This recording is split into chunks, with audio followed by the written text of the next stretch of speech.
بسم الله الرحمن الرحیم. خبره کو دوبۍ ایرپورټ حواله سره یو څو ورځې راځي دوبۍ ایرپورټ نه ډیر کسان ډیپورټ کړي واپس یې را لېږي خپل ملک ته. دا ډیپورټیشن د څه په وجه کوي؟ نو اهمه مسله خو زیات تر دا چې کم دی د لو پروفایل ده.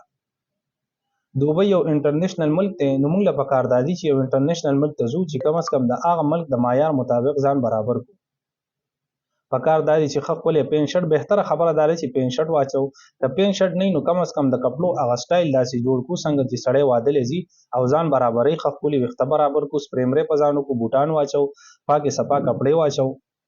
او دویمه اهمه مسله د شومنی ده چې شومنی مونږ سره چې دوبۍ ایرپورټ ته مونږ ورشو او هغه ځای کې یو امیګریشن افسر مونږ نه تاسو کې چې ته زمونږ د ملک ته په سیل باندې راغلی په ویزټ باندې راغلی تاسو سره سدي نو چې مونږ وته 15000 روپۍ 6000 درهم شو کو نو هغه بیا چرته چې کم دی او سوټ بوټ هم برابرې لک پروفایل هم برابرې د بیگ زیات تر خیال وساتو زمونږ رونه چې زیات ترزی پاکستانیان نو هغه یو شاپر کې خپل سامان ناغون کړي یا یو بوجي او بس پوګي راړولې نو چلته ته امیګریشن افسر وګوري نو بس ټاپو تر او بغه یو واپس پاکستان ته راولېږي.